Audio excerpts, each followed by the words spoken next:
আসসালামু আলাইকুম সবাইকে। তো তোমরা দেখতে পাচ্ছ আমি কয়েকটা ওয়ার্ড লিখেছি বোর্ডে, ওয়াজ ওয়্যার এবং হ্যাড। তোমাদের সাথে যখন আমরা মানে করে এগুলো পড়াচ্ছিলাম ট্রান্সলেশন করে, তো আমরা বলেছিলাম যে ছিল বোঝালে ওয়াজ ওয়্যার আর ছিল বোঝালে হ্যাড। তো এটা কিছু ছেলে মেয়ে প্রচন্ড ভুল করছে, মিস্টেক করছে, বিশেষ করে 4, 5, 6 এর ছেলেরা বা মেয়েরা।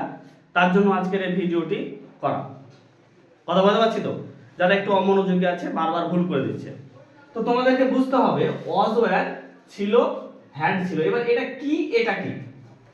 তোমরা আসলে এগুলো হচ্ছে অক্সিলারি ভার্ব। এগুলো কি বলতো? Auxiliary verb. এগুলো সাধারণত অক্সিলারি ভার্ব বা এটাকে হেল্পিং ভার্বও বলে। কি বলে বলো তো? Helping verb. বাংলায় বলে সাহায্যকারী ক্রিয়া। কি বলে বলো তো? সাহায্যকারী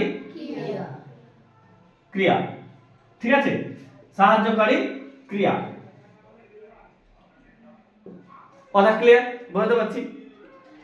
এবার এই হেল্পিং ভার্ব বা অক্সিলারি ভার্ব তিন প্রকার: প্রিন্সিপাল, মডাল আর সেমি মডাল। অক্সিলারি ভার্ব কয় প্রকার? তিন প্রকার: প্রিন্সিপাল, মডাল, সেমি মডাল। এবার প্রিন্সিপাল অক্সিলারি ভার্ব হচ্ছে তিনটে। প্রিন্সিপাল গুলোকে টু বি, টু হ্যাভ আর হচ্ছে টু ডু। কথা বলতে পারছি তো? তাহলে অক্সিলারি ভার্ব তিন প্রকার: প্রিন্সিপাল, মডাল, সেমি মডাল। প্রিন্সিপালকে আবার, প্রিন্সিপাল মানে প্রধান, প্রধানকে আবার তিনটা ভাগে ভাগ করছি: to be, to have, to do. To be এর প্রেজেন্ট ফর্ম হচ্ছে অ্যামিজার আর পাস্ট ফর্ম হচ্ছে ওয়াজ ওয়্যার। আর টু হ্যাভ এর প্রেজেন্ট ফর্ম হচ্ছে হ্যাভ, হ্যাজ আর পাস্ট ফর্ম হচ্ছে হ্যাড। তাহলে নিশ্চয়ই তোমাদেরকে ক্লিয়ার করে বোঝাতে পারলাম কি যে ওয়াজ ওয়্যারটা কি আর হ্যাডটা কি। তাহলে ওয়াজ ওয়্যারটা কি? Principal auxiliary verb to be এর পাস্ট ফর্ম ওয়াজ ওয়্যার। ঠিক আছে। আর হ্যাডটা কি? Principal auxiliary verb to have এর পাস্ট ফর্ম হ্যাড। এবার আমরা তোমাদের সামনে ক্লাসে আলোচনা করেছি দুটোই সাধারণত ছিল বোঝালে ব্যবহার করা হয়। কি বোঝালে ব্যবহার করা হয়? ছিল। এবার একটা জিনিস খেয়াল করবে, যখন বলবে রবি ছিল লম্বা, দেখো রবি ছিল লম্বা, তখন তোমরা এখানে ওয়াজ ব্যবহার করবে। কথা ক্লিয়ার করতে পারছি? এবার যখন বলবো রবির একটা বই ছিল, দেখো রবির একটি বই ছিল, রবির একটি বই ছিল, রবির একটা বই ছিল, তখন কিন্তু আমরা হ্যাড ব্যবহার করব। কথা বলতে পারলাম কি? মিনা ছিল ছাত্রী, মিনা ছিল ছাত্রী। তাহলে এখানে হ্যাড না ওয়াজ ওয়্যার বলো তো? ওয়াজ ওয়্যার। কেন? মিনা ছিল বলছি। এবার যখন বলছি মিনার, খেয়াল করবে, মিনার একটি বই ছিল। তাহলে মিনার, এই যে র, মিনার একটি বই ছিল, তখন কিন্তু এখানে হ্যাড ব্যবহার করব। তাহলে কথা ক্লিয়ার করতে পারলাম? আবারও বলছি, ওয়াজ ওয়্যার এটাও ছিল বা ছিলাম বোঝাবে, হ্যাড এটাও ছিল বা ছিলাম বোঝাবে। এটা হচ্ছে টু বি, যে প্রিন্সিপাল অক্সিলারি ভার্ব আছে টু বি, তার পাস্ট ফর্ম অ্যামিজারের পাস্ট ফর্ম হচ্ছে ওয়াজ ওয়্যার।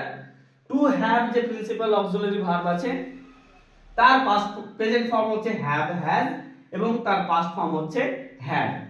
অ্যামিজার বসে হয় বোঝালে, আর হ্যাভ হ্যাজ বসে আছে বোঝালে। হয় বোঝালে অ্যামিজার, তার জন্য রবি যখন হয় লম্বা তখন অ্যামিজার, রবি ছিল লম্বা তখন ওয়াজ ওয়্যার। এখানে রবির একটি বই আছে তখন হ্যাভ হ্যাজ, আর রবির একটা বই ছিল, তখন হ্যাড। কি গো, বুঝতে পারছি তো ব্যাপারটা? আর ভুল হবে? এবার ধরো একসাথে যখন দিচ্ছি তখন অনেক ছেলে মেয়ে মিস্টেক করছো, বিশেষ করে যারা 4-5 এ পড়ছো বা নতুন পড়ছো এবছর আমার কাছে, তারা এই ভুলটা করছো। কেমন দেখো, এবার তোমরা একটা জিনিস দেখে তোমাকে বুঝতে হবে। দেখো, রবি ছিল মোটা, একটা ওয়ার্ড লিখলাম, রবির একটি গরু ছিল। আরো সহজ করে বোঝাচ্ছি, এই যে রবি ছিল মোটা, এটা অজয়ের। এই যে রবির, এই যে র আছে, রবির, তাহলে এই যে র যখনই তুমি দেখে নেবে বাক্যের সাথে, সরি শব্দের সাথে বা সাবজেক্টের সাথে, যখনই তুমি বুঝবে যে র যোগ আছে, আমার মিনার একটি কলম ছিল, গাড়িটির একটি চাকা ছিল, তখন কিন্তু এই র যুক্ত হলো। আর এই র যুক্ত হলো, তার মানে কিন্তু তোমাকে এখানে হ্যাড ব্যবহার করতে হবে। তাহলে রবি হ্যাড এ কাউ। এবার এই যে র আছে বলে এখানে আবার রবির র করে দিও না, আর এটা কিন্তু হবে না। কথা বলতে পারছি তো? এই ভুলটা কিন্তু করানো যাবে না। তাহলে আমরা বুঝতে পেরেছি কি অজয় এবং হ্যাড। আর ভুল হবে বিষয়টা না, কোথা থেকে উৎপত্তি হচ্ছে এই জিনিসগুলো ক্লিয়ার বুঝতে পেরেছি? তাহলে তোমরা আমাকে ঝট করে 3টে করে দাও। মিনা ছিল ভালো, মিনার একটি বই ছিল। ঠিক আছে, ভিডিও অফ করে দিচ্ছি, দেখে নেবা ইউটিউবে।